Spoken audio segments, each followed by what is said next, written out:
Former Minister Shrees Shamsher Rana, welcome to this episode of Gorkha Spirit. Thank you. Um, what kind of intention India has at present in Nepal? If you look at it historically,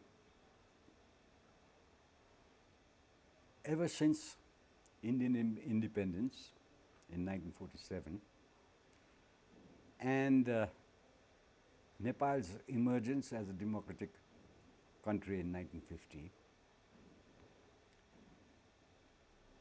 our complaint has been that Nepal was attempted as a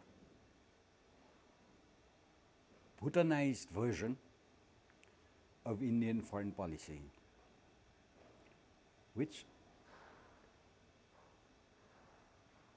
unfortunately to India, the Nepali population has continually resisted. Gradually, by the 1960s, Nepal-India relations sort of stabilized when the Indians recognized that Nepal would not be a willing partner, a Bhutanized version of Indian foreign policy. We recognize that we are an independent sovereign country in between India and Nepal. This country is not totally south of the Himalayas. We are 1/3 behind the Himalayas, part of the Tibetan Plateau. And China is a reality, not just a card. By the time we entered the 1990s, Indian interference in Nepali politics prevailed, leading also to the change in 2006-2007. To our consternation, what we had been predicting, Indian interventionist policies will do, is invite a similar response from China in Nepali territory. Now this sort of a pseudo-colonial approach on Nepal is not unique to the region. Indian foreign policy throughout the region has not been conducive to friendly, interactive and cooperational relationships in the region with India. We are almost all small countries and we have our own strategy for survival. At this phase, for example, you find that anti-Indianism has become even more a platform of politics than it was ever. We are now going back to history. We are now going into the intricacies of Nepali politics and Indian dynamics, and in a rather roundabout way, we tend to blame India for all of our woes. This is because we have not been allowed to even consolidate the gains we made since the 50s. I think this is completely in contravention to Indian Prime Minister Narendra Modi's neighborhood first policy. So what you see now is perhaps, shall we say hopefully, an attempt at correction. When the Indian Prime Minister chooses his research and analysis wing chief to carry his message to the Nepalese Prime Minister, I think there is a message there that RAW, which is being so villainized in Nepal, has actually contributed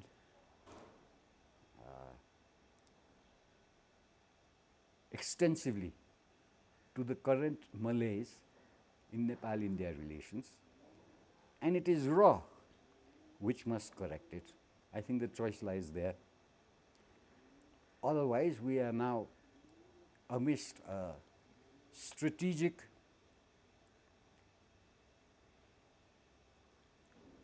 tussle which is reflected globally. That this should happen in a soft state like Nepal is going to be counterproductive to both India and China. Okay, is there any possibility of restoration monarchy in Nepal?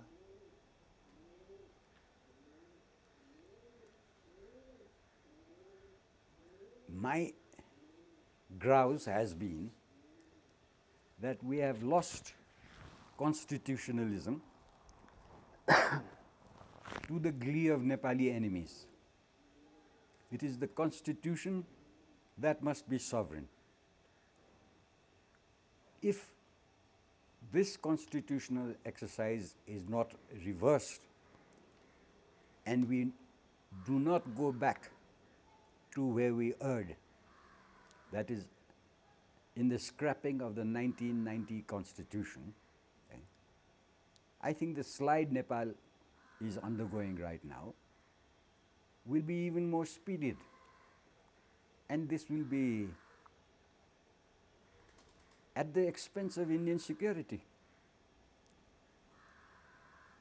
Therefore, if constitutionalism is where we are heading towards, the king is in the constitution.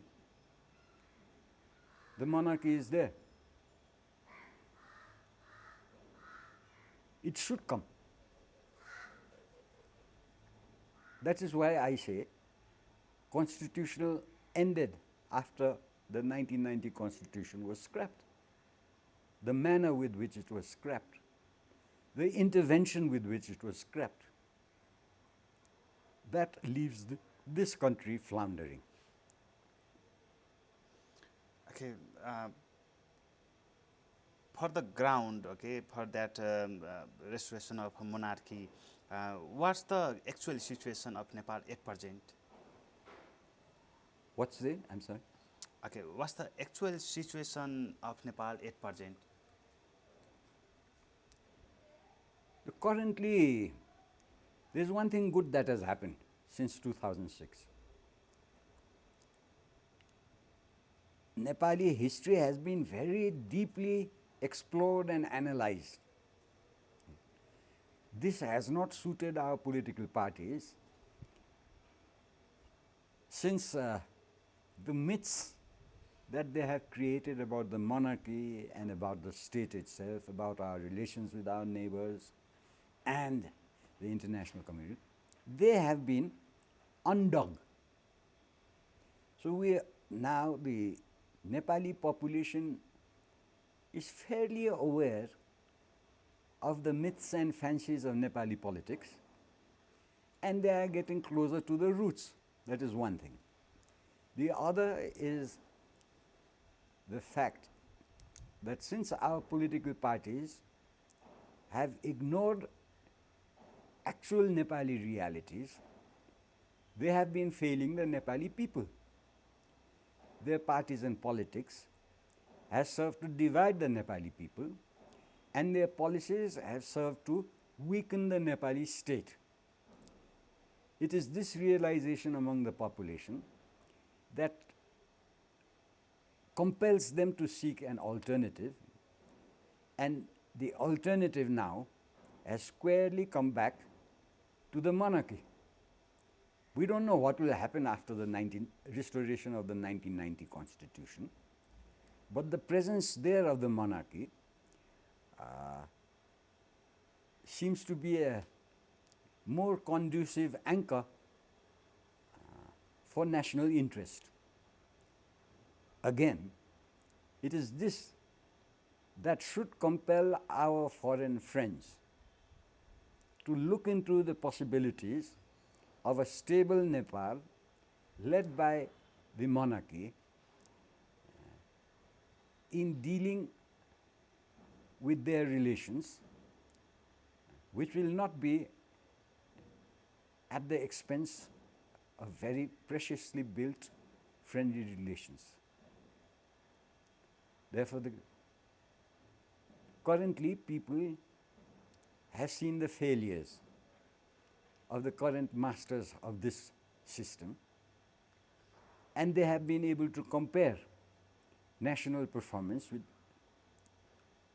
in the past. Perhaps our friends will also do the same soon, because the compulsions of international politics is pressing the neighborhood. Okay. Is there any relation between NCP conflict and demonstrations for restoration of monarchy? I'm sorry, what conflict? NCP, Nepal Communist Party, NCP conflict? Look, I try to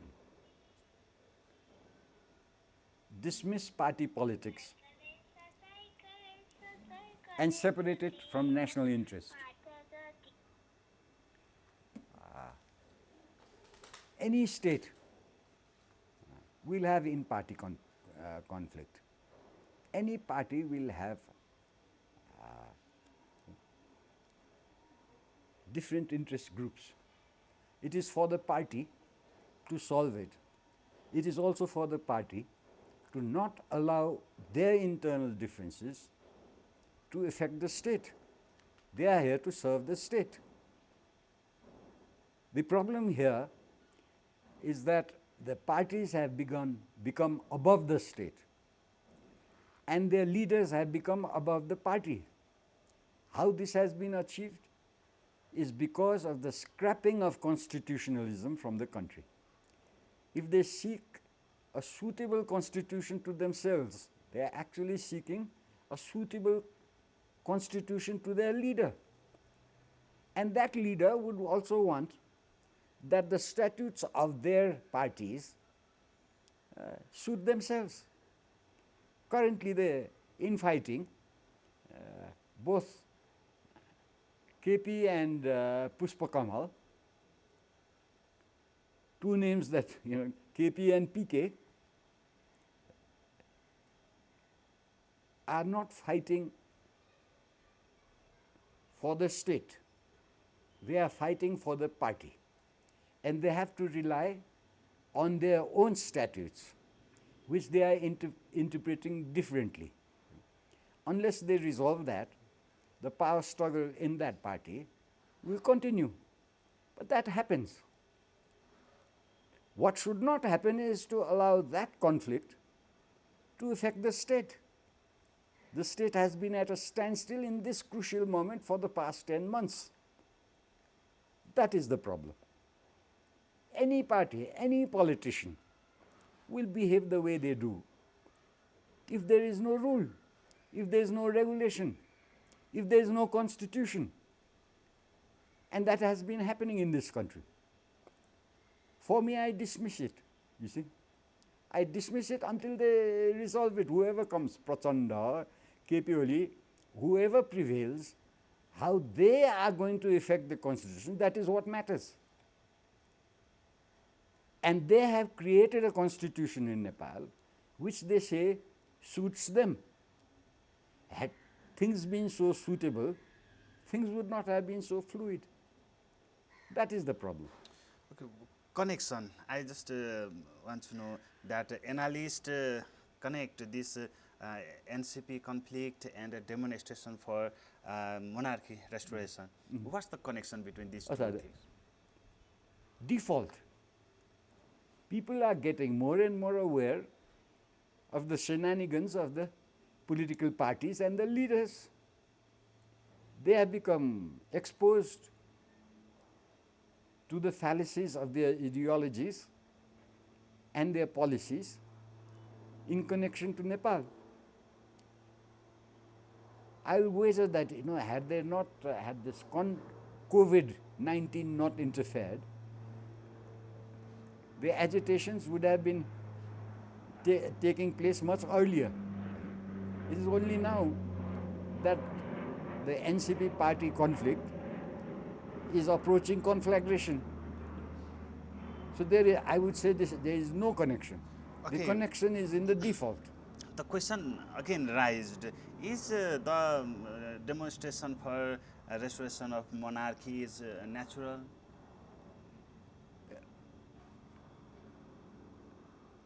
It was always there. It is now taking organized proportions. It is now taking organized proportions because the compulsion of street agitation for change